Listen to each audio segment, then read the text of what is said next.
wait for it, and we're live. Hey, all you crazy sci-fi and fantasy fans, it's time for your daily dose of shenanigans over here at the Blasters and Blades podcast. Just a couple of nerdy veterans and one chaos coordinator geeking out over our science fiction passions and fantastical fantasies. A place where magic is king, the sky is the limit, and space is the place. We are the podcast that puts the fun in dysfunction. So without further ado, we are going to let our returning guest, the one, the only Mr. William S. Frisbee Jr., introduce himself. Hey everyone, my name's William Frisbee. I was born in California, grew up in Germany during the Cold War, but now I'm let's see how to go. I went from computer geek to United States Marine Corps Infantry Squad Leader, back to nerd. So right now I'm a writer. I like to write. I'm also a computer consultant, and that's me in a nutshell. Outstanding. So how did you transition from like being just an all-around nerd because I imagine you didn't stop being nerdy just because you were a Marine. No. But how did you go? Go ahead. You probably just didn't have time to do much with it, but because if your infantry was anything like my infantry experience, the junior NCOs, they work you like a dog. Yeah. So in the Marine Corps, I grew up in Germany, in Frankfurt, Germany during the Cold War. So I joined the Marine Corps in 1988 from an Army base in Frankfurt. So I was going to Frankfurt American High School on an Army base as an Army JROTC. So I decided to go Marine Corps, and there was a Marine recruiter there. And long story short, he signed me up and I went off. But before that, in high school and junior high school, even in elementary school, I started playing D&D in like elementary school. And that's, I think, where I wrote my first book, actually. It's a little, I don't know, 8-10 pages of handwritten stuff. And I might still have it in some box somewhere. But I started with D&D. And then, you know how it is in D&D. You like, the warriors, you like the adventure. So then I transitioned pretty easily to the Marine Corps. I was going to go Army, but my mother threatened to disown me. Not that it would have stopped me, but then the Marine Corps recruiter got to me first. I was like, I can see options there. So when I was in the Marine Corps, I went infantry. You know how it is. It's merciless. But I was probably the only person in my battalion with a laptop computer. It was a 286, no graphical interfaces, all command line stuff. But it actually let me write. So I could write stuff down and save them on 3.5-inch discs. And I remember at the time it was a 20 megabyte hard drive. Wow. Yeah, you look back at it now. At the time, I was like 20 megabytes. I'll never fill this up.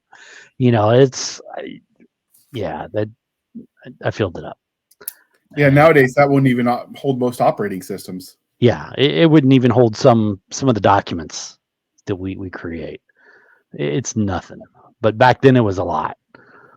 So that's kind of where I started writing in the Marine Corps. Well, actually before the Marine Corps, but when I was in, I had a laptop, and when we deploy in the Marines, they'd put us on ship. There's a lot of time to sit around on ship.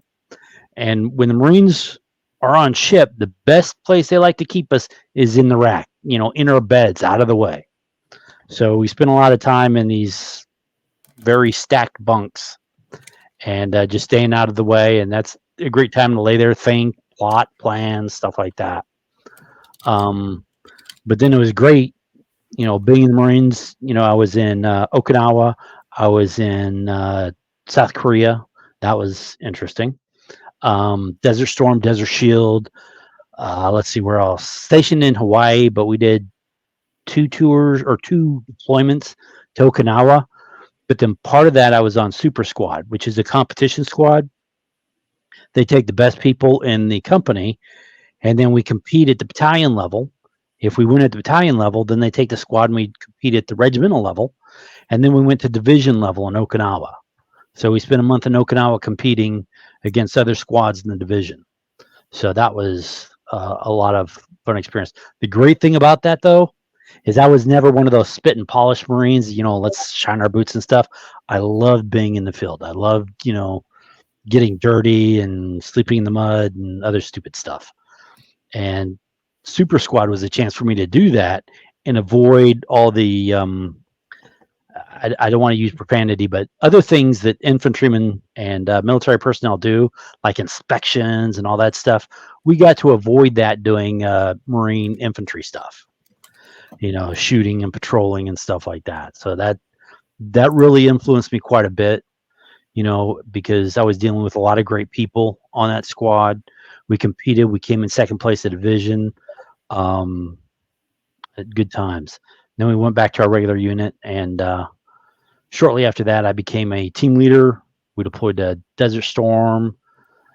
When we got back, I became a squad leader, and it was quite an experience. And then, of course, when I got out, it's like I can't be doing that stuff anymore. But because I knew computer skills, I transitioned over to computers. But I've never given up writing. Always loved it. Always read. My office is just full of books. I've got 3 walls just covered with books. So I've been doing it for a while, and haven't published till lately, but good times.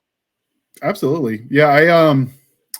I preferred being in the field to the spit and polish nonsense myself, just because most of the people that were the best at that were the most useless when it came to actual combat skills. Yeah. I'm like, oh, great. You look pretty and you run fast, but how do you shoot? Yeah. Can you see when people are shooting back at you? That's what I care about. How much do you make going through the jungle and stuff like that? Yeah, well, we trained almost exclusively for desert warfare, so it was a little bit different for us. But like I did 8.5 years in the Army as a guard in reserve. But of that time, because of the war, I was like federalized for 4.5 years of that. So I might as well have done an active duty hitch, because it just was like, hey, you're not done, Sarge. We got more time. We got more stuff for you to do. So almost exclusively, it was going to war or training for going to war or training from coming home from war was my 4 years active duties. I didn't have to do a lot of that dress uniform stuff. Oh, lucky you. I know. I hated it when we did it. Although I will say, I do think the Army dress blues looked sharp. And I did like the Class A's, which was the old green uniform we had. They got rid of it, but go figure. Yeah, it was a nice one. I liked it. They went back to the pinks and greens, the old World War II uniform. But in true military fashion, they spent a couple $1 million testing the efficiency of coming back to that uniform. I'm like, kind of know it worked. They did it for a couple years, like, what do you need to test? But that's the government. Yeah, let's go figure. Yeah, the way we would work in the Marine Corps is we did a lot of deployments. We trained for a lot of different things: jungle warfare, desert warfare, amphibious warfare. We trained with tanks, Amtracs, amphibious or armored personnel carriers, basically, boat operations, helo assault. I mean, you name it, we got some training on it. So we did a lot of different things. We didn't jump out of airplanes, though, but we did fast roping out of helicopters and stuff like that. And I was part of a SOC battalion, Special Operations Capable, which it sounds pretty cool. It's not like the Raiders these days, but it's a classification that says your battalion can do all these different things. And usually you have to be SOC qualified before you deploy. So they test you on amphibious assault, air assault, mechanized operations and stuff like that before we deploy. So it was pretty good. One of the things, there's always a limit on training money. So if we don't have the money to go to the field because it costs for, the vehicles and the gas and stuff like that, if we didn't have the money, then we stayed in the barracks and we did barracks inspections. Oh, those are so cool. Yeah. Oh, it was, I hated that part. Room inspections and uniform inspections, and I did not care for that in the least. I loved being in the field. I feel you there. We did a lot of actual work with the Marines when I was in Iraq, because we supported the Sunni Triangle, which was the Marine Theater of Operations. So when we got there in November, we were supporting the Second Battle of Fallujah, bringing supplies to the front lines. It's definitely a different breed of people. I mean, like a grunt is a grunt, but how you get stuff done is a little bit different from the Marine Corps to the Army. Yeah. I've heard someone tell me that is where if an Army infantry squad is a scalpel, the Marines are just a hammer, because they don't care if they cut it, if they just smash it to pulverine, right? Yeah. Pulverize it. I grew up on an Army base. My mother was Army. She wore combat boots. She was I military remember that movie. intelligence. So, uh, so she was military intelligence on an Army base and an old Nazi base too. And it Wow. was pretty cool because down they closed off the basement because there were still booby traps down there. And they Damn. had problems because there were rats and it was like full of water and just nasty, but they didn't go down there because of booby traps. But at any rate, I grew up with the Army in my life in Germany for about 7, 8 years. And I went to Frankfurt American High School, which is a basically Army Air Force kids go to these schools. And there were several of them there in Germany. So, all my friends, they were Army brats or Air Force brats. So was I. I was an Army JROTC for my 3 years of high school. I had the rank of cadet major when I got out. I was a company commander and all that fun stuff. So I grew up in high school planning to go Army because I knew all this Army stuff. But then it was just the Marine Corps. It's like, oh, now that's different. And yeah, so I got to see the Army, but then when I became a Marine, it was like I could see the difference, and that there was a big difference in the mentality. And I have to put this out there: a lot of people have different experiences. A Absolutely. lot of people see things differently, but in my experience, the Army was more reserved and more cautious. They like to they had their way of doing things, and it wasn't nearly as aggressive. But the Marines, we tended to be super aggressive, and that was a key difference. And just the basic infantry techniques. Shooting a rifle is one thing, but the Marine Corps focused on 3 fire teams. You know, the Army was usually 2 fire teams, with the exception of the Rangers, which do 3 fire teams. Our fire The teams are bigger Soviets, than yours, or at least they were. I don't know if doctrine it changed got out. it it depends. So, and I've done a lot of study for my book, writing military science fiction, on how that works, and I've pulled up, tables of organizations and equipment, and kind of gone through them. So, in most cases, in most units, a platoon or a squad has 4 people on a fire team, and that makes a lot of sense because you have 2 buddy teams. Right. So you can always pair people up. So 4 tends to be the standard fire team. Now in the Army, you have 2 fire teams, and the team leader in one is a sergeant, and usually the squad leader is like a staff sergeant in a lot of units. Yep. And sometimes that varies. In the Rangers are more like the United States Marine Corps, and I find that very interesting because the Rangers focus on aggression. And one problem with aggression too is casualties. So you need more people, and it's a light infantry unit. So more people is good because you have more stuff to carry. But as I was saying, the Rangers have 13 people in a fire team, almost exactly like the United States Marine Corps rifle squad. The Marines have 13 in a fire team, which is 3 fire teams. And usually the way that plays out is as you're moving to contact, like on a patrol, and different tactics require different things. But that first fire team makes contact. The second fire team moves up to reinforce and assist, but that third fire team flanks. When you only have 2 fire teams, you don't have that flexibility. So you've got the choice. One fire team goes up, good luck holding their attention. The other time fire team flanks, or that other fire team comes up online and they try, leapfrogging. But those 3 fire teams, they give you a lot of options because that first fire team is a cohesive unit. It's there, it's made contact, they work together.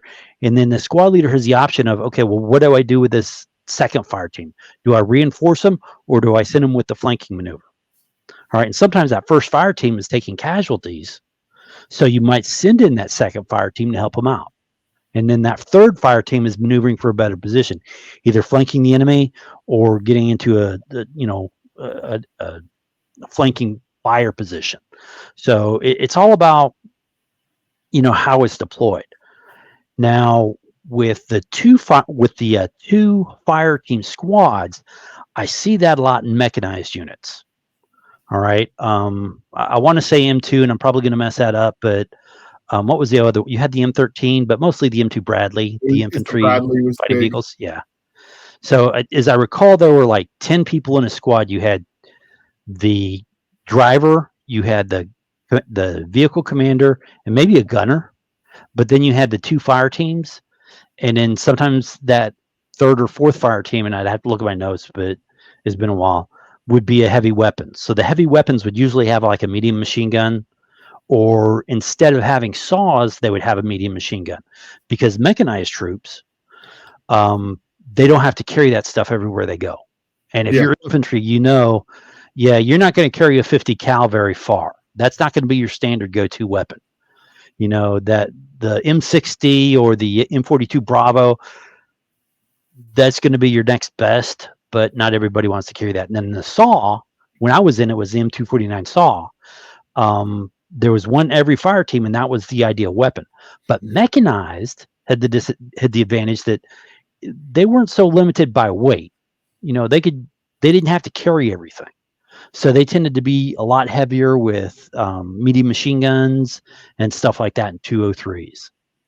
And another key difference I saw between the two is in the Marine Corps, the fire team leader has the M203 grenade launcher. Yeah. In the Army, another soldier has the M203. It's not usually the team leader. So it's a grenadier. So you've got the team leader with an M16, you've got the grenadier with an M203, you have the saw gunner with either a medium machine gun if they're mech, or a light machine gun if they're light infantry, and then you have an assistant saw gunner who tends to follow around and carries extra ammo. And an M16 on their own. Yeah. So it's a lot of variation in that. And special operations teams are organized completely separately. And that's between the SEALs and Army Special Forces. Special Forces are not what everybody, at least they weren't, what everybody imagines going in behind enemy lines and doing raids. They were more training. So my senior Army instructor in JROTC, when I was in high school, was Army Special Forces, and he was in Vietnam. So, and he was I think he was A team. You've got A teams and B teams. B teams usually support A teams. B teams, if the research we did, and it's been a while, but I think that was like the headquarters element. Yeah, the B team supports the A teams, and the A teams are the ones that are out there. And I've got an old Special Forces manual that I could pull out to kind of go through that. And then there was a C team, but I think they were usually far in the back. But above my pay grade, I don't know. Yeah. But, you had within that A team, you had different specialists. You didn't have, a saw gunner. You didn't have your, team leader grenadier. They might carry different weapons, but they had different roles. Like, this is a weapons specialist. He is good at teaching weapons. This is the medic. He teaches people how to do medic. They weren't front lines. They were more commanders and trainers. So this is where I picked up a lot of my information, reading this in the Army, in the Marine Corps and stuff like that. And I tend to put a lot of that in my writing these days. So it's like with Army Special Forces, in the last Marines, there's a group called the Iroquois-Chukot. And basically what they are is they're Finnish Special Forces. And they're just like the Green Berets in that they've got their commander, they've got their executive, they all have their different roles and different positions, and they do different things, but they are essentially Green Berets. And then you've got the Jaegers, which are kind of like a cut above the regular infantry. They're elite veterans and stuff like that, and I kind of equate those to Army Rangers. So it's like I take a lot of what I know and I slip it into my writing where I can. And because I was able to see the Army and the Marine Corps, side by side for many years, I like to think I've got a pretty good idea of how they interact and, the different roles and stuff like that. You're missing one crucial factor, though, which I learned the hard way, because the Army before the Cold War was different than the Army during the Cold War. It was, all services were a little bit, which was different than the GWAT, which is different than whatever it is now, because I'm out. So obviously I'm out of date. But I do think the era you served in culturally makes a huge difference as well, because sometimes the Yeah. doctrines shift, sometimes not. But I remember it was a big deal when the Commandant of the Marine Corps came out.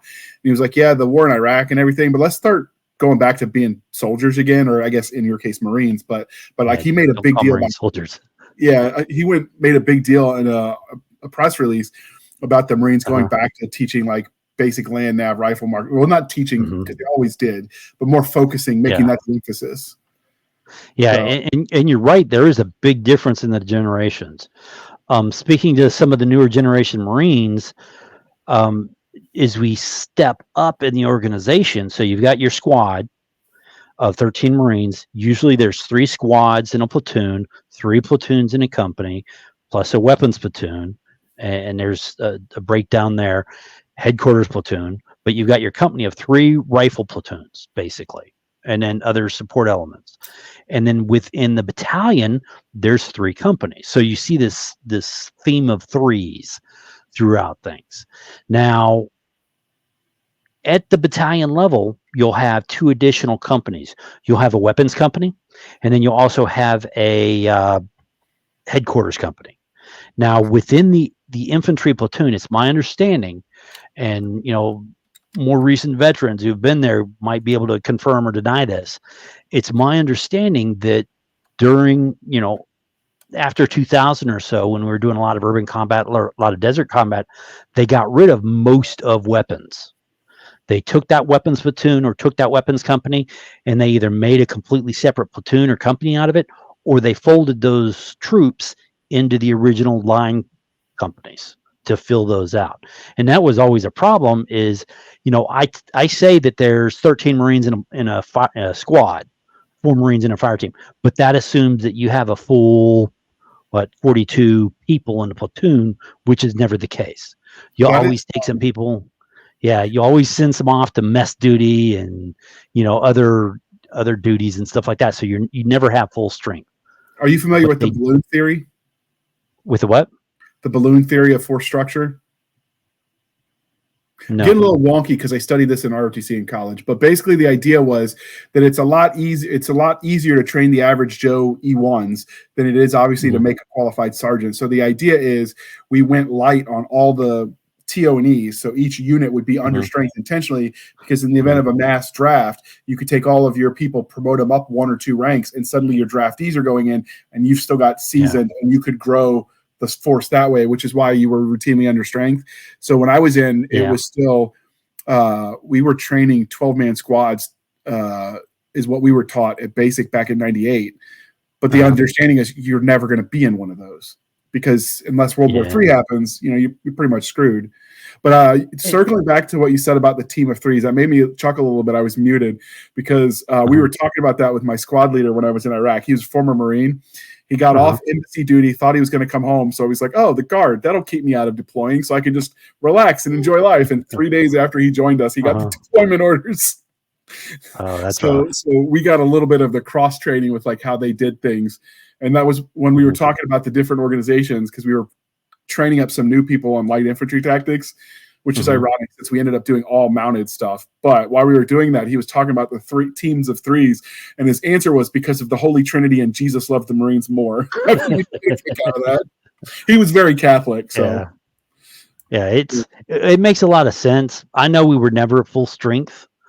And I've heard the balloon theory, but not called that way. And I kind of understand it, but I also got to call BS on it, because I know when we went to Desert Storm, my battalion was under strength, my platoon was under strength, and then partway through that, they took some of our people and sent them to another battalion, which was even more under strength. So we went through war, but that was because that war was over so quick. If that had had any staying power, they might have. I mean, but we've never, we've shied away from the draft to the point where we called up the inactive ready reserves, people that had been out for a decade under Clinton's early out program, but were still cashing that check. Suddenly, they've actually got to show up in uniform, which I was with some of those guys. So I get it. Like in the event, it's doctrinal theory of someone sitting at the Pentagon who is pushing papers and ideas because he knows in all likelihood we'll never get there again. But if we do, we've got a paper somewhere they can crack out and be like, oh, this is what they said to do in 1974. Let's try it. Yeah, and I love that in the, it makes you think too as an NCO, because doctrine, how doctrine's supposed to work, what the book says. And I was really big on this. And some people would stay, on Friday nights they'd go out party, try to get laid and all that stuff. I was one of those weirdos. I tend to stay in the barracks and read manuals. So yeah, D&D geek. Okay. So I read manuals, and I tried to learn more about the French Foreign Legion and stuff like that, and how they did things, how the Brits did things. They do fire teams completely different, or they did with some units. But a lot of what I learned is that it helps to know what doctrine is, so that you can break it. So okay, well, you have 3 fire teams, so you put one forward, and you've got the other one in reserve, and you can send one in flanking. That's good to know, especially when you're dealing with an enemy who does that. But when you don't have that much capability, you have to kind of like plan and think, okay, well, how do I make it work with what I've got? I can send 2 people to flank, and it just a lot of different things like that. And the book was great. The book was very interesting, but I never, when we went to the field and we started doing stuff, I didn't quite throw it out, but I didn't exactly follow it. So, as an example, we were doing ambush routines one night, and one squad would walk down a path, and they knew they were going to get ambushed. So they were alert and they were paying attention. They knew what they were doing.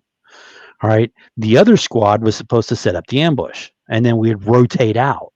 So we didn't know where they were coming. It was night. It was the jungle, and this was Okinawa. So, real quick thing, in Okinawa, there's 2 types of snakes: venomous and very venomous. You get bit, and then plus the banana spiders were like huge. On a scale of 0 to camel spider, where do banana spiders fit in? A little bit under a camel spider. They Okay. weren't quite that big, but they were mean and they were wicked and they were aggressive. Okay. I had one Marine flick lit cigarette into the web, and the spider ran over and started zapping it with its fangs. And the cigarette, it was getting burned by the cigarette, by the way, but this cigarette was just dripping venom. Wow. You want to hear us, big, bad, tough Marine scream like a little girl, you let him walk into one of those webs at night. I guarantee it, and plus, it was a leadership challenge too, getting people to walk point in the jungle, because everybody knew there's 2 types of snakes. And unlike, a lot of other places, the habu in Okinawa, see, the rattlesnake has to coil up and the cobra has to coil up. And then when they coil up, they have a strike arc. And I want to say 30% or something like that. The habu, it's a fat, pudgy little snake, and it can strike in a complete 360. All right. So you come near that, and it's just pudgy enough that it can lash out in any direction. We had one chase a patrol once, and it just interesting times. But back to the patrol, we'd been going for days. All right. That's what they like to do. We go to the field, we don't sleep, or we get very little sleep. I knew we were dog tired. And I was the assistant squad leader at the time. And our squad leader had come from marksmanship duty or something like that. So he wasn't up to par, but I was. So I was kind of like running things with him in charge. So I put everybody online facing the road, and that's standard procedure. You put everybody online, you put a machine gun so it can cover the long angle, you put out flank security. Makes sense, right? But I knew, mostly because we'd caught the other squad this way, flank security is going to fall asleep. All right. When we did our patrol, we caught their flank security and took them prisoner, and then we just rolled up their line. And that's another story. But back to tactics, what I did is I knew our flank security was going to fall asleep. I knew everybody on that line was just dog tired, and I wanted to make sure that we got this other squad. So what I did is I put them all online close enough so they could wake up each other, or I knew where they were at.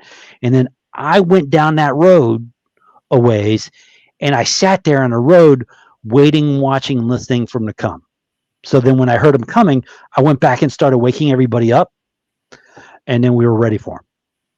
And that's just, you're not going to see that in the books. You're not going to see that in the manual. The manual is going to say, you put the flank security in place, and then when they walk in, so-and-so initiates it with the claymore or whatever.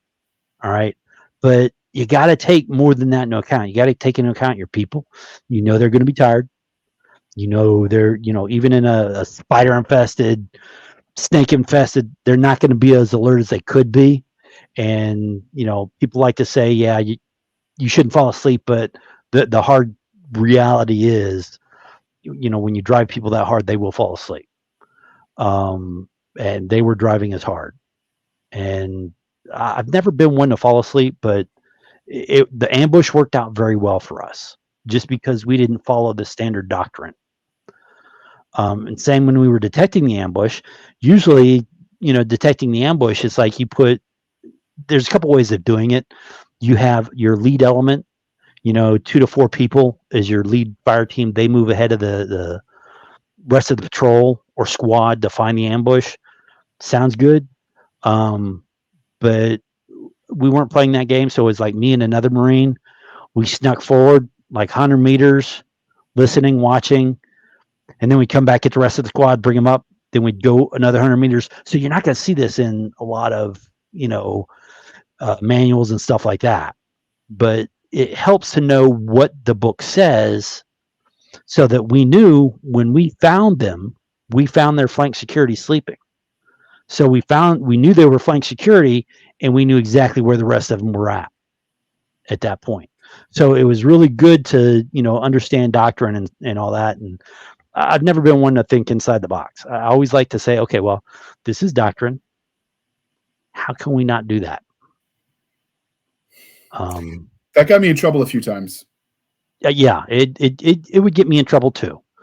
But I was very effective as a squad leader. But as fun as this is, and I would like to keep going, just talking tactics and stuff, because I enjoy this kind of stuff. We might have to find a way to make this another podcast, but we're going to pause for a moment while we shamelessly shill for the man. And when we come back, we are going to talk nonstop about The Last Marines and how your Marine experience influenced, obviously, a series with such a title. But play that footage. They picked a fight with the wrong species.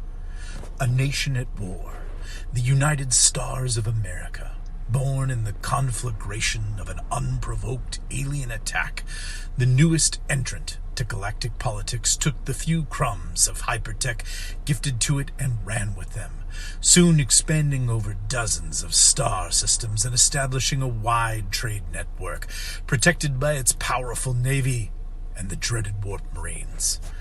In a fight to the death, a single Marine platoon tasked with protecting an embassy on a hostile alien planet, an embassy and the fragile human enclave around it, that soon finds itself surrounded by armed mobs. Can the Marines and a ragtag band of civilian and Navy personnel survive long enough to be rescued? All right. Thank you for sticking with us through that commercial interlude. So with that out of the way, so we've talked a little bit about your time in the military. You've also mentioned that you wrote before you got into the military. So how do you think your time in the Marine Corps changed the way you tell stories? I tend to be more direct, more focused, and I've got more experience to draw on. So the Marine Corps really helped me in that regard. So it's like, before the Marines, it was like, well, what's it like to sleep in the jungle at night? What are the sounds? Seeing, walking in the dark at night. What's that like? So I got to really learn that in the Marine Corps. And then another great thing about the Marine Corps, especially with our units, is you got to meet other people, see how they think, and understand, a lot of the processes and procedures and stuff like that. So it's just, being in the military is a real eye opener. Not only in meeting other people and interacting with other people in very high, intense situations, but also just in the general experience, comparing South Korea to Germany, for instance, very different cultures. So you get to see that, and it just really helps you as an individual and a writer expand what you know, what you've seen, and what you've experienced. I don't think there's anything like it unless you're like a world traveler. And in the military, you don't see the tourist traps. You don't see what they want you to see. You're out there, in the woods, in the jungle, and you see the seedy side of things sometimes. Definitely makes you grateful to be where you came from. Mm-hmm. Yep. So, do you ever draw from people that you knew when you were in the Marine Corps? I generally, not specifically. So I have to admit, sometimes my memory stinks. And I tend to be focused on things more than people. So it's like I watch people, I watch how they react and watch how they respond. But there are very few people that'll say, okay, yeah, I'm going to take that person, I'm going to put them in my story. Usually it's like their mentality, the way they do things, just the basic rough personality. For instance, gunnery sergeants. You'll have several different gunnery sergeant types. You've got the cold, cool, competent ones. You've got the loud, motivated ones, and then you've got the clerk typist wannabes. And then you've got a whole gamut in between. So just seeing that, seeing what you can have in a unit. For instance, my squad leader, in some of my later years, he had come back from marksman duty. So he was on the range all the time teaching people marksmanship, but he was infantry. He was just coming back after like a year or two. So he didn't know infantry that well. And it was just, you get to know people and teach them and you see how things work. So it's like, yeah, he was the squad leader. I was the assistant squad leader or senior team leader. So he was a sergeant, I was a corporal. So it's like, guiding him along, so he doesn't make a fool of himself. So people respect him and know he's in charge, but also so he can be a leader that he needs to be. Because when he went off to like marksmanship school, he was a corporal like me. So he left and now he comes back. He's a sergeant. He's supposed to know all these things. I was fresh from School of Infantry or from squad leader school. So this was just like burned into my brain, but he was just really rusty on a lot of things, so things like that, yeah, it's like, and it helps to see all these things and understand that, yeah, he's a great guy. He was doing something else. So it's not on the front of his mind and he needs to learn, so you'll have that, but then you'll have the gunnery sergeant, you'll have the highly motivated individual, but yet they're totally incompetent too. So it's like you have a lot of different personalities, and I never want to pull from just one specific individual. When I use these people, I'm focused on the story, and I've got a basic personality for the people in the stories, but I like to pull different bits and pieces. I think some of the stereotypes or archetypes at this point that exist for a reason, though. So you've always got that professor character who's well-read and either is smart generally, but sometimes thinks he's smarter than he is, or she. You've got the knife guy who has more knives than Carter has liver pills, and maybe or maybe not, he knows how to use them, but he sure has them. And you always know in a pinch, if he drops, I'm taking his knives because we might need them. You know what I mean? And then you got I call him the go to war or go to jail, but obviously officially you can't do that anymore, but stuff happens. Like I've seen I'll make this go away and we'll just lose the paperwork if you enlist and, turn your life around. That stuff still happens today. I know of someone that it happened to in 2020. So, I mean, we're not even talking distant past, but before it was that, it was like they enlisted to get away from their problems, right? Go as far away as the service would take them. So when you think about like you're writing about people you knew, it's almost like you're pulling the archetype that they fit. It sounds like. Yeah, to a point, but then I like to do variations. So I never like to do, one prime example is Private Stathis. All right. He is a very popular individual. I love this guy. He starts out as your quintessential screw up private. All right. He's like the guy that's like all throughout the series, everybody's saying, shut up, Stathis, because he makes the most stupid. Pardon? He's your Carl. Shut up, Carl. Yes, exactly. He's the Carl, but then he's not. And that's where I like to use those stereotypes, but then break away from them. Did you break So away from them so much, or let the character evolve as the I let world the character evolve. But here's the thing. So Stathis is like the quintessential screw up private. Everybody's telling him to shut up. He's always making stupid comments and getting into trouble and stuff like that. And kind of my vision of the Marine Raiders is you have to essentially be in for at least 6 years before they accept you to Raider school, because they do a lot of training. It's like a year or two of training, just nonstop training, but they want to get their money's worth. So you have to re-enlist. And Stathis, usually when you go to the Raiders, you have some time in the, and you'll be like a Lance Corporal or something like that. But Stathis gets to the Raider unit as a private, because he got busted down before he got sent. All right. So he's like the only private in this Raider platoon. And yeah, but as it goes on, as the story goes on, you find out a senior Lance Corporal, and he was tapped for corporal. But then he experienced in squad leader school where he was, I don't know if I want to be responsible for the lives of other people. That's a lot of pressure. So then he went down this other path, and he let's just say that the coffee had an extra ingredient when he gave it. So at any rate, he got busted, and he didn't want to stay in the unit. He wanted to stay a private because he just didn't want that, responsibility of being an NCO. And I've seen people like that. That I do know a guy that was like that. Awesome individual. He was in my unit, in my squad at one point, and he was a screw up. He was a troublemaker. He was like, he would come up for promotion, and everybody would say, "No, me, the platoon sergeant, the platoon commander would say, no, don't promote him. He's not. No, Let's stop that," because we'd put a check mark for people that are promotable, and then people that weren't.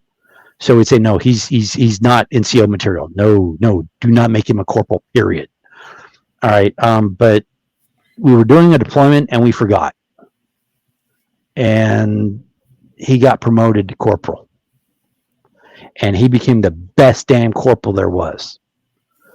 But we all thought he was like a total screw up, and it was just, but Stathis is kind of maybe in a way like him, in that he was pushed into a position of leadership and he ran with it.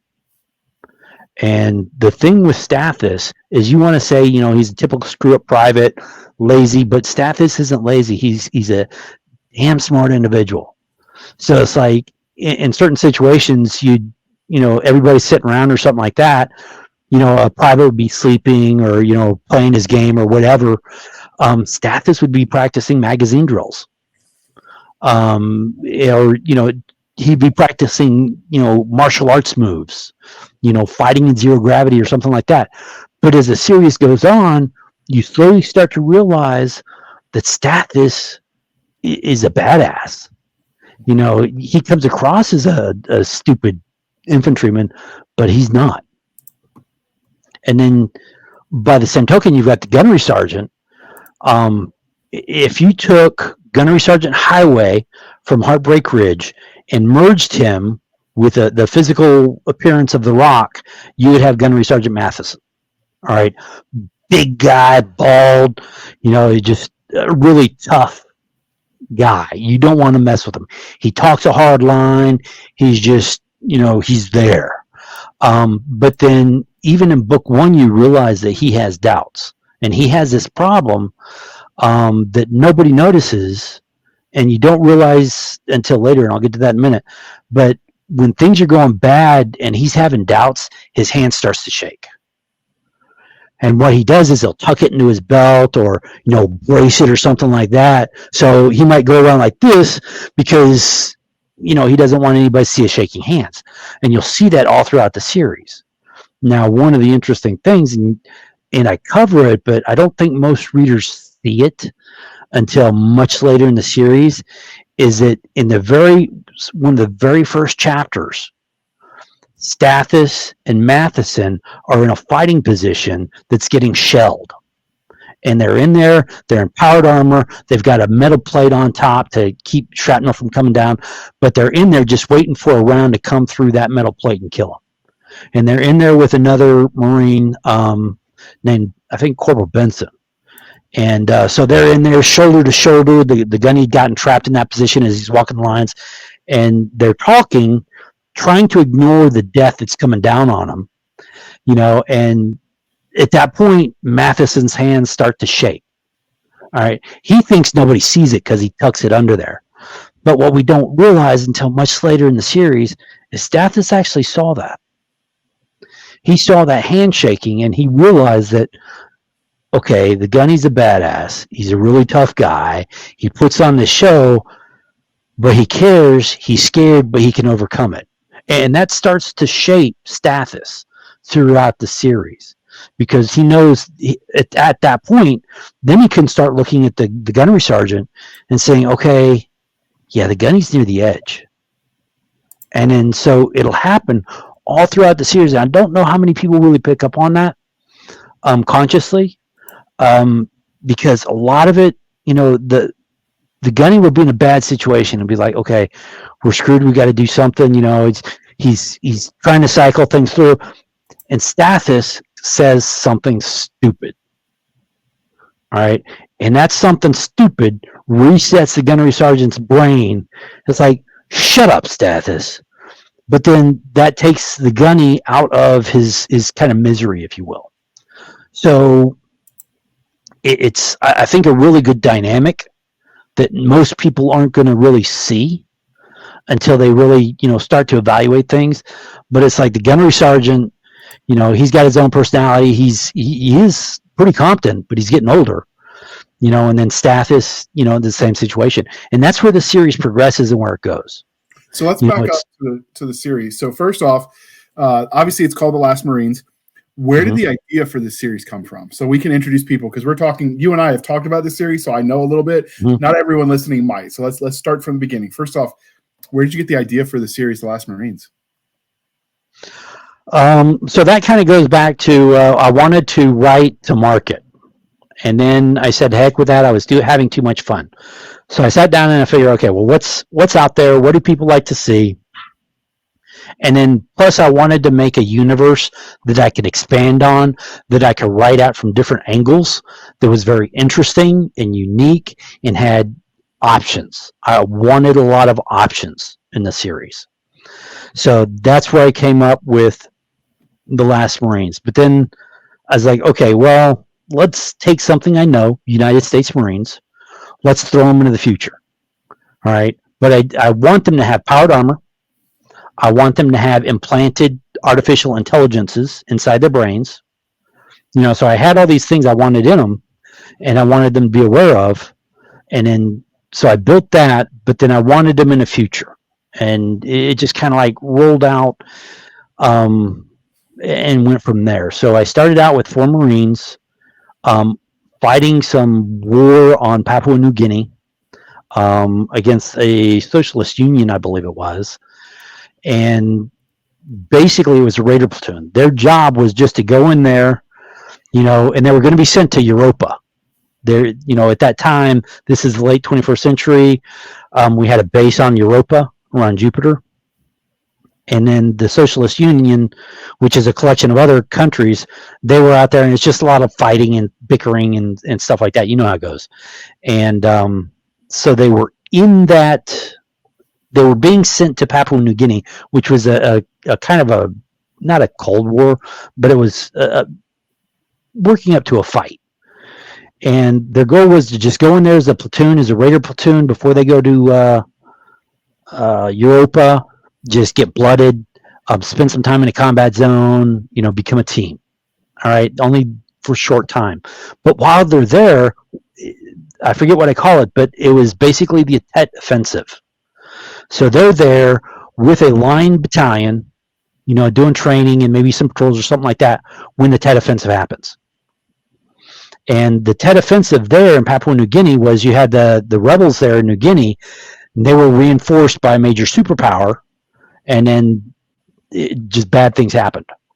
All right, so the Marines and the Army units that were there, they just got hit. It started to escalate into World War III at that point.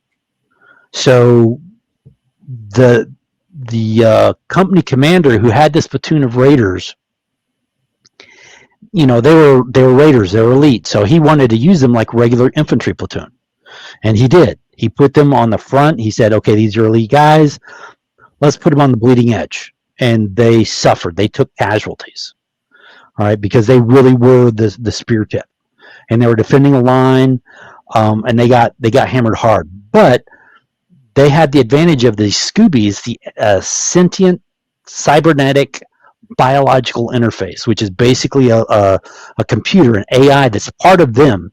It clones their brain cells and it integrates that with the computer and memory and stuff like that. So it's really, it's an implant, it's part of them, and it's very closely related. Excuse me. So they're in Papua New Guinea, and then they have some bad experiences. They do a patrol. The gunnery sergeant, little history there. It was a 4-man platoon or a 4-man fire team. They got attacked. They were on part of the line. That's when they were getting shelled and stuff like that.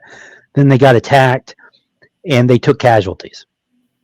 So one of the casualties was Stathis's team leader, the guy that was in the fighting position with him in the very beginning. And when you lose someone in combat, it's like everybody's kind of like, dude, I like the guy. So there's an impact on that. And so that fire team was down 4 people. So the company commander is a real a-hole, and he sends them out on patrol. He says he wants a security patrol after this attack, and he picks the raiders since they're supposed to be good at that. They go out there, they take a casualty, but while they're out there, they get orders from on high that says, okay, pull the raider platoon out. We need to ship them to Europa. We have a window. So the gunnery sergeant's out there on patrol with 3 other Marines, and they have to get out. And then they get out, and they come back to Cape Canaveral. They're going to get on a shuttle, and that's where that part of the story ends. Excuse me. And it can be kind of disruptive, because I take the Marines that up until that point, they've been having a hard time. Then they go to Cape Canaveral. They get out processed. They see Diamond Winters, and she is a shuttle pilot at that point, and they just see her. They don't talk to her or anything like that. They've lost their lieutenant. They meet a guy named, the commander of the Raider units is Major Beckett, and he plays in much further on. So they come in, and that's it. At Cape Canaveral, he gets a brand new lieutenant, doesn't know him for more than a few hours. He meets Major Beckett, and Major Beckett says, okay, when you get back, we're going to have a talk.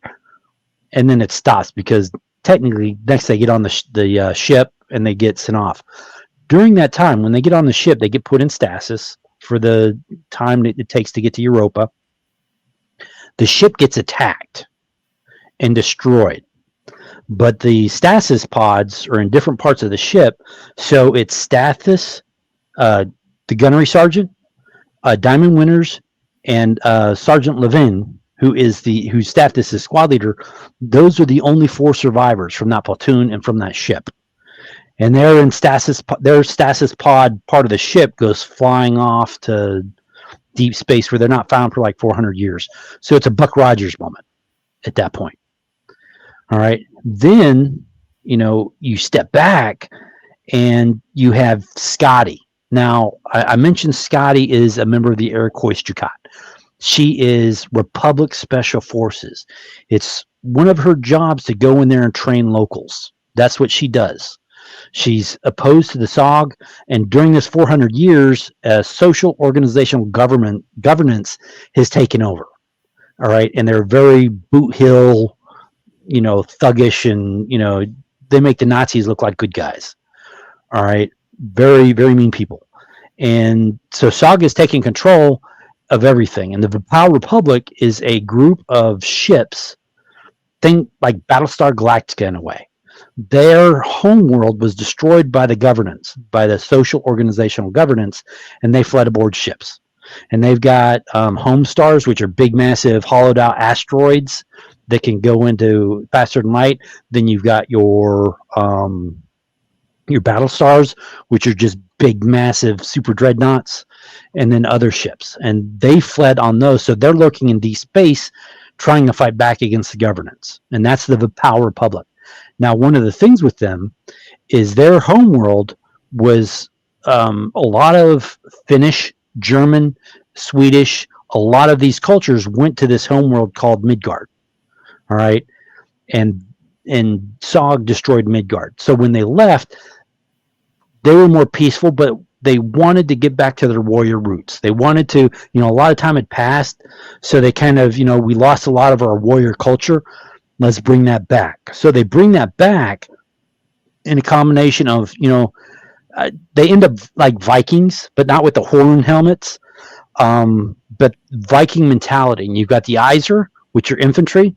You've got the Veneer, which are Space Force. All right. And it's a republic. So the Iser, within the Iser, you've got three groups. You've got the Erkoischka, which are like Army Special Forces. You've got the Jaegers, which are the Rangers. And then you got the regular Iser, which are regular troops. All right. Scotty is the Erkoischka, which is Special Forces. And she's on a planet. And the story picks up again after the gunnery sergeant. They're in deep space, about to get picked up by the Sog. But that picks up with Scotty, and she's on a planet fighting the Sog, but they're losing the battle. And she and her team of specialists, they just basically have to escape that planet. There's a lot more to it, but they escape the planet, and then they go back to the home stars, and the home star says they find out that there's a psychic. And I really like this girl. I didn't expect for her to be such a big, significant part of things, but I just had so much fun with it. And there's the Power Republic has a bunch of psychics that run things. They're not usually mind controllers, but one of the psychics are starting to pick up on something. Something's going to happen in the universe, and it's really starting to scare them, and they don't know what. And they believe that something is going to happen at a special research station near Seoul. All right.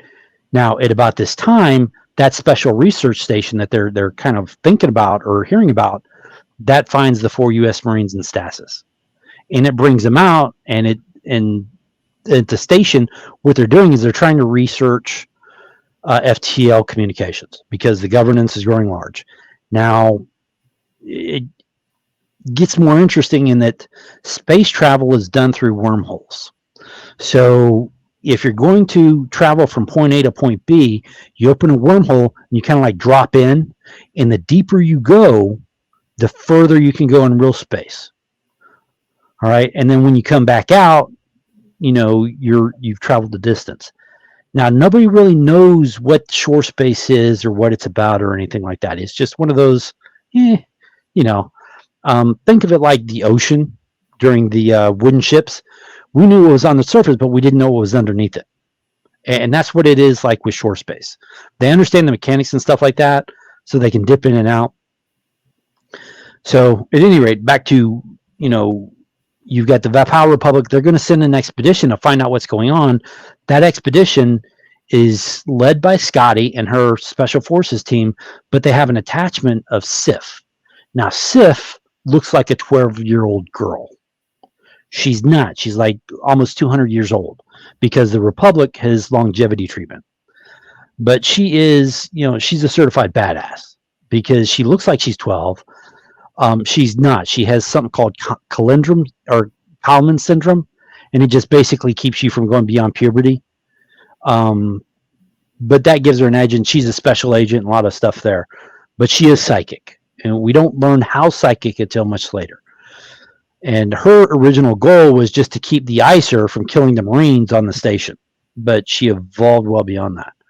So what happens is the Marines are on the station, and they're starting to realize what's going on, that, the United States is gone, that they're prisoners, that this governance is a really bunch of nasty people, and the governance is going to bring them back to Earth and kill them. All right, it's like, okay, we don't need these rejects. We're just going to bring them back, execute them and stuff like that. So they need to find an escape. Now, at this research, like I said, they were studying faster than light, or they were trying to study faster than light communication. They thought they had found the secret in an alien box on a distant world. So they thought this box is a communicator. Now, back to shore space. And I'm sorry if there's a lot of convoluted stuff here. So shore space is a parallel dimension. All right. Throughout our history as humans, we have ghosts, we've had dragons, we've had, vampires, all these different things we've had, but we don't have any scientific proof they exist. All right. Furthermore, out in the galaxy, where is everybody? We've got the Fermi paradox. Everybody's gone. We'd expect more aliens and stuff like that, but there's nobody there. So here's where it starts to get interesting, is that our dimensions start to brush up against other dimensions. When that happens, dimensional energies can flow across, and that's where you get ghosts that manifest. You might have dragons and other things from these other dimensions that slide in. And then throughout our history, we've had that. So we've had these little brushes, but now it's starting to come together. And when it comes together too much, a lot of these really nasty entities from these other dimensions come into our dimension and wipe out civilizations. And that's what's about to happen. And that box is a blocker that keeps some of these bad entities from entering our dimension. And then you don't realize that until, books maybe 3 or 4. But the Marines are on that station. When they open up that box, or when they trigger that box, a demon comes through, and then just all sorts of nasty stuff happens on the station. So think Doom. At that point, they have to escape, and in the process of escaping, they encounter the Aisher, Scotty, and the special ops team that are trying to figure out what's going on. And then book 1 basically ends with them all leaving the station together to figure out, okay, well, what just happened there? And then we slide into book 2. So what would you say the age range for this series is? I would say 16 and up. You could probably go younger than that. There's no extreme violence. There's no sex or anything like that. I try to keep it relatively PG-13, but relatively. I do find, based on metrics and ads and stuff like that, most of the people that like the books are older veterans, or older people.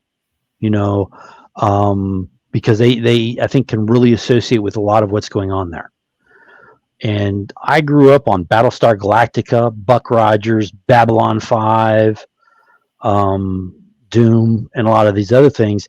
So I kind of incorporate some of that into my books, and you'll see bits and pieces here and there of those. So I think it resonates with the older groups. But by the same token, there's nothing. I guarantee there's nothing you're not going to find in most video games. The weaponry is it can be pretty nasty. One of the things they use is plasma, or not plasma weapons, but blazers, which basically is a plasma capsule. When it goes into the chamber, it charges it, and that causes an explosion. That explosion superheats the plasma and sends it out. So when it hits, you've got this extremely hot bit of plasma that hits, and when you have something, it's just basically explosive when it hits human flesh, but it's also capable of slicing through most metals. So describing someone that gets hit when they're not in armor is kind of a mess and kind of gory. So that might be as far as it goes as far as age range, but there's no gratuitous sex, little swearing, but not that much. I don't make a habit of swearing. Okay. Is this the only series you've written so far? Because I know 10 books is a lot, but... Yeah, no, 10 books. I've written another series called the Conglomerate series, and there was a review on that one that I really love. It's like, for a Marine, how was it phrased? It's like, pretty clean for a Marine, or something like that. That, the person who wrote the review was just surprised that there wasn't that much cursing and swearing and gratuitous sex and stuff like that. And but that was the Conglomerate series, and that was like one of my first published military sci-fi series. I want to say back in 2011. And it was hard to market, and it didn't do well until people started reading my Gods of War series, my Last Marines. But it was a nice series about a Marine who went to space and lost his wife and found her again. And it's I'd say kind of a feel good story, but there are bad parts. Okay. And then so this cover that we've got for Gods of War, which is the first book in the Last Marine series, is that the power armor as you envision it? I know you did the cover, right? no, I did not do the cover. Oh, I thought you did. The cover, no. So that was Joseph Caleb of Caleb Designs that did that cover, and that's mostly a cover. But the armor is kind of pretty close, because the way I envision powered armor is it's like a wetsuit with nanotechnology on the skin of the wetsuit, but then over that you can put larger plates, and I call them trauma plates. So you got shoulder plates, you got breastplate and things like that to give you additional protection. But the basic suit is almost like a wetsuit, and then the helmet is, it's going to be a helmet regardless either way. But that helmet was pretty good, and I actually know where it comes from. He did a much better job than I could have, but some of that was Daz 3D, and that helmet is awesome, and it slides back so you can see the eyes, but it keeps the face hidden.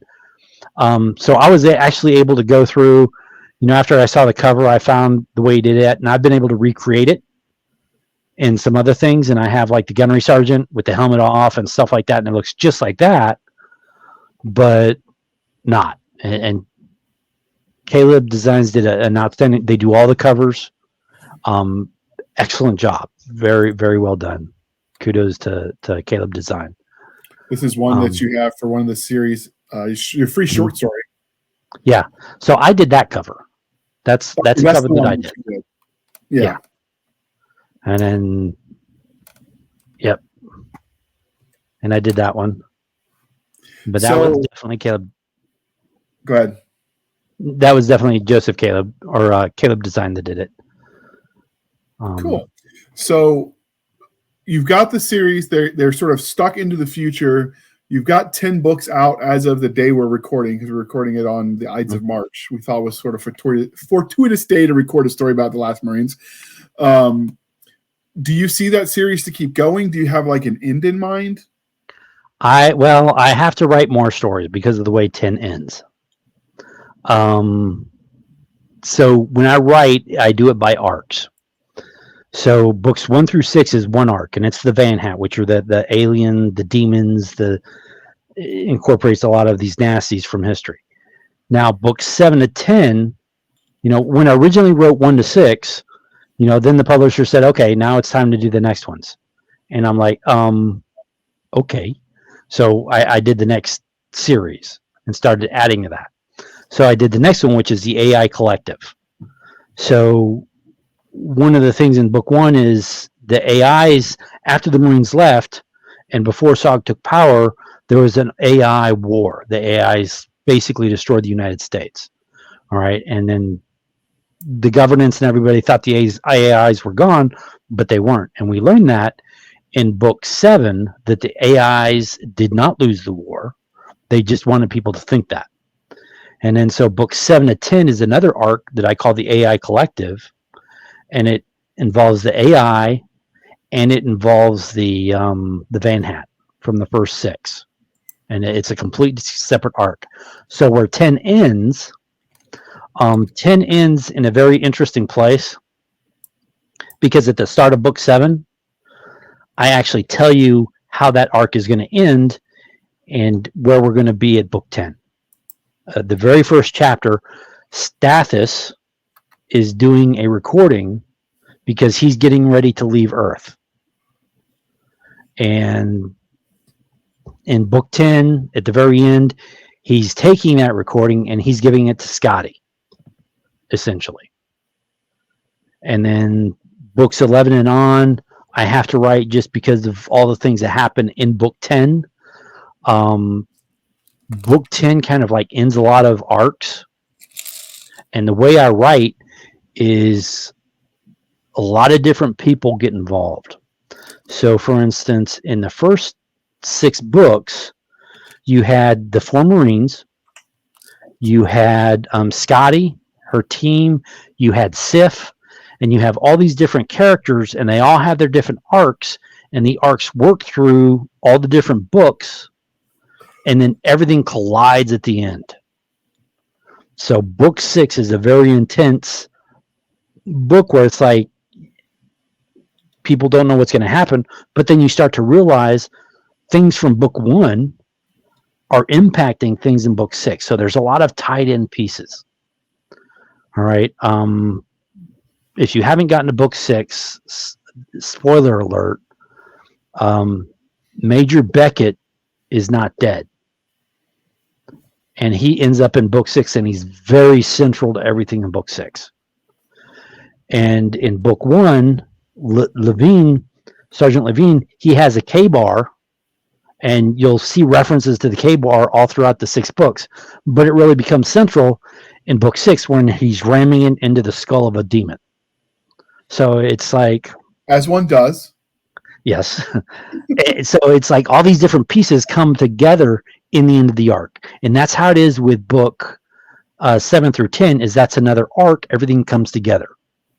So all the players, I call them players or characters, they all end up in a certain place, the ones that survive at any rate, because not all of them do.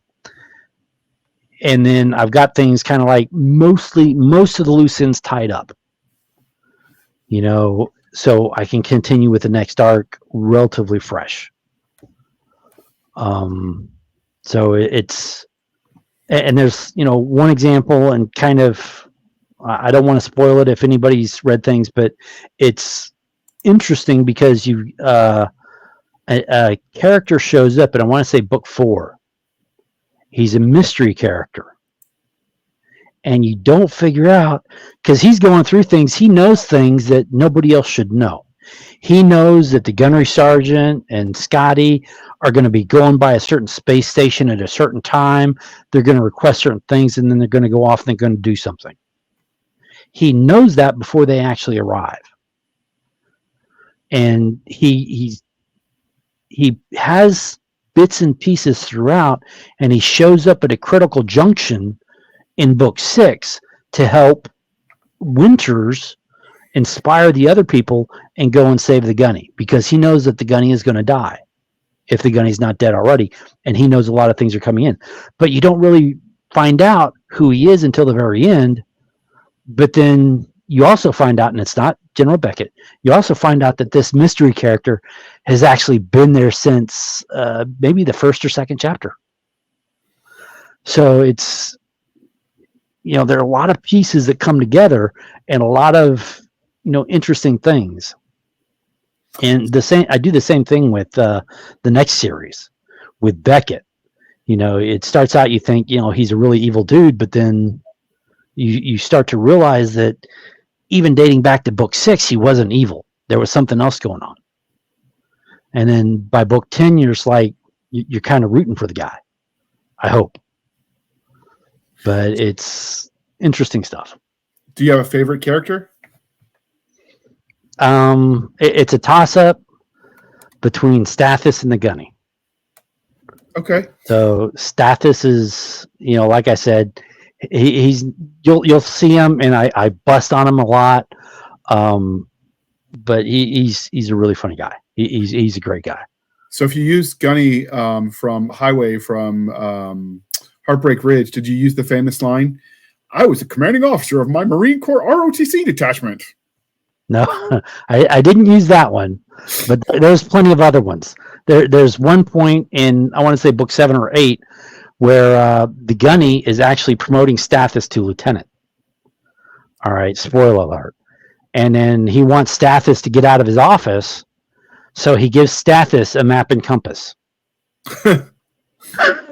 So a veteran, most people are like, huh? He just But told him to get Stathis lost. is a second lieutenant. Yeah, he tells Stathis to get lost. Here's your map and compass, Lieutenant. Get. So it's like, veterans are going to pick up on that pretty quick. And I put it in there. I explained it. But it's like, you're not going to see that in most books. Only veterans are going to put something like that in there. But that's how they start to interact at that point. And it's just a lot of fun. And I had a lot of fun with the wedding. There's a wedding in book 9. I'm not going to say who. Or no, it's a book 10. I'm not going to say who. And then Did Stathis marry his pillow, a full weeb? I'm not saying. But it's announced the wedding. The Marine proposes to somebody in the middle of a firefight. Okay, and how it works out is, I like this part because, they're in a firefight, very intense on the moon, and they're getting shot, and then she goes down, and the Marine's like, oh my God, because he likes her and she's, important to him. So he goes running over there and he's kneeling down, and then the enemy attacks. So he takes a grenade and he takes it and he chucks it.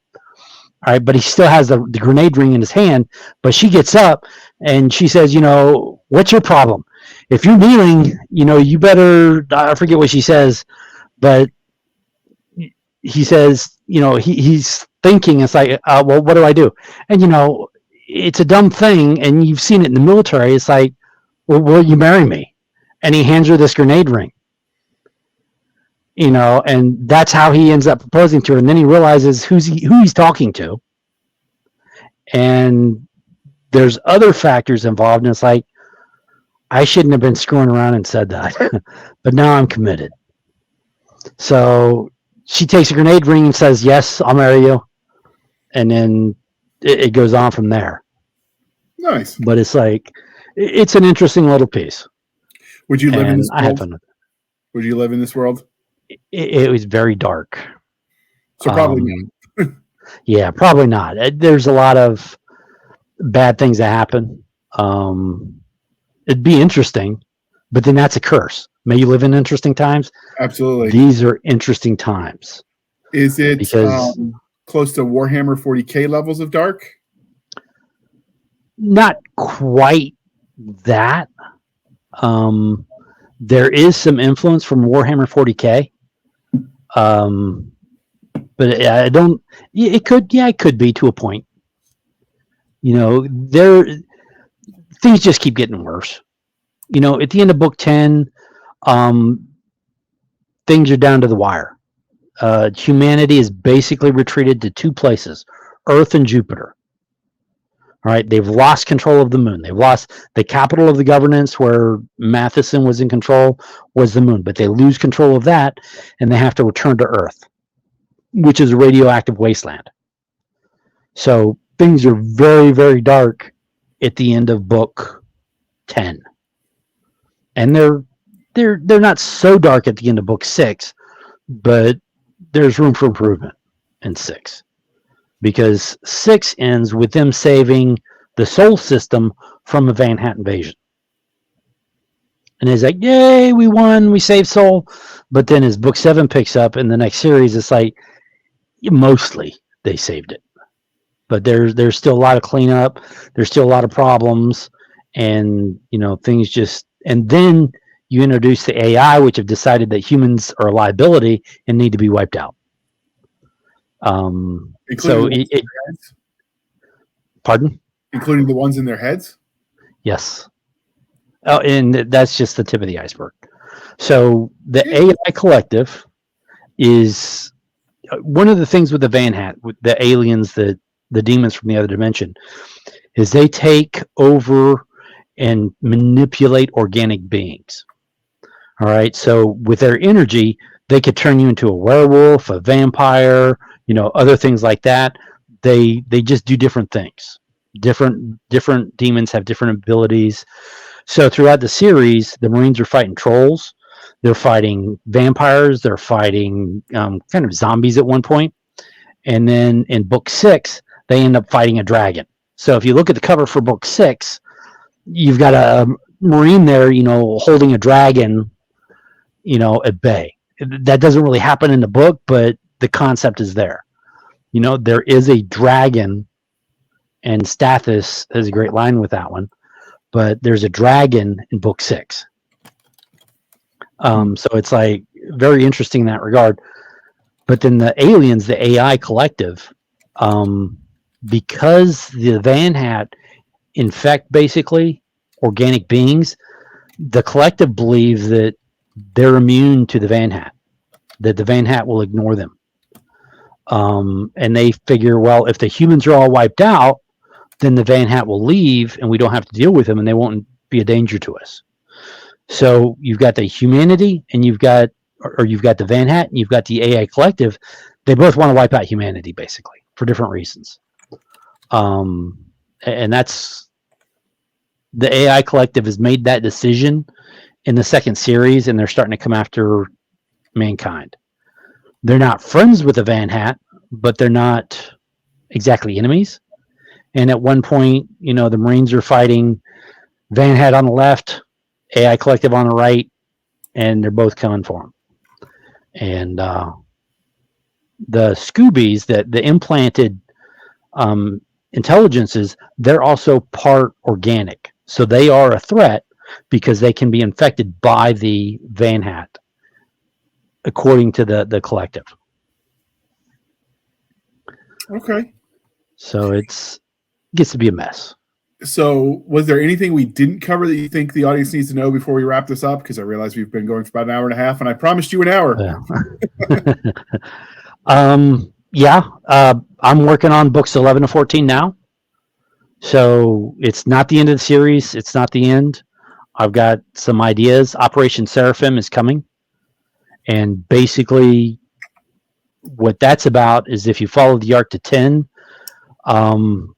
the Marines have discovered that there's another alien race out there that at one time in the past has defeated and pushed back the Van Hat. So they are preparing an expedition to go find these, and I call them angels. They're going to go find these angels to get their help. The collective does not think this is a good idea, and the Van Hat don't think this is a good idea. So they're going to have a very rough time. And not all the Marines are available to go on this expedition. And I'll just leave that as is. Okay. So I can't leave it at book 10. I've got to at least complete the arc. As a personal matter, I like happy stories. So I'm challenged in that the only way I could probably end this permanently is to kill everybody off. But I want to end it on a positive note. And number 10 is not exactly that note. Okay. So more is coming. So this is the part of the introduction of the interview, dear listener, where I remind you to please be kind and speak your mind on the reviewing platforms. Your reviews help the right readers find the right book, so please do your part. And William would love all the reviews. Throw all the 5 stars at him. He promises he'll catch every single one. And if he gets his 1,000th review, I understand that he's going to get a Martian and he's going to cook them for steak, and we'll get to find out what they taste like. True story. So, how do you take your steak? That's a good way to end it on a happy note. Medium rare, almost raw. So bleeding on the way out to you. Yes. So that's where the darkness comes from. Okay. One of these days, I'm going to get someone to tell me about their near steak soy burger thing, whatever the fake steak is. No, I'll never touch that. You can have it. I like my steak. You see all the pictures, right, when the hurricanes or whatever are happening, and it's the only thing left in the grocery store. Yeah, I wouldn't eat that stuff. All right. And how can listeners find you? Well, I've got a website, williamsfrisbee.com. Usually I'm on Facebook. You can just Google William S. Frisbee. But usually I spend more time on Facebook. That's the easiest way to find me. And that's Facebook.com/William S. Frisbee. Okay, and we will link to all that in the show notes. So if you're lazy, you can just click and follow the link. Make it easy for you. You can find us on our link tree at linktr.ee, linktree/Blasters and Blades podcast. Again, linktree/Blasters and Blades podcast, where we link to all the things, the bit shoots, the rumbles, the YouTubes, the Twitters, the email, Blasters and Blades podcast at gmail.com. We have our Facebook group and Facebook page, and Madam Stabby Stabs Instagram, Twitter, and email. Sometimes she even beats it to it and shares her own memes before I steal them from her. We have our website at anchor.fm/blasters-and-blades. Again, anchor.fm/blasters-and-blades, where for as little as 99 cents a month, you can help keep the lights on. Every penny helps, and we're grateful for your contribution. We could support the show more directly at buymeacoffee.com/author J.R. Handley. Again, buymeacoffee.com/author J.R. Handley. Be sure to put in the comment section that it's for the podcast, and I promise I will keep my co-hosts duly caffeinated. They will drink some of that coffee brand coffee Java until it pours out of their toenails because, their eyes are tired at this point. And with that being said, you can get that 10% discount at Coffee Brand Coffee using the code PODCASTGRUNTS. With that said, thank you for spending some of your precious time with us. For my absentee co-host, I am J.R. Handley, and this was the Blasters and Blades podcast. We'll be back next week at the same time, where we'll indulge our love of nerd culture, cheesy jokes, and all things that go boom. Thanks for coming on, William. Thank you. Thanks for having me. It was a lot of fun. This was fun. We'll have to have you back for more, Nerd Out podcast, because you were on the, what was it? The Big Stomping Max episode. Yep. Yeah, that was a lot of fun. So we'll have to find more topics to get you out. You can get all nerdy with us. All right. Have a nice one. And then with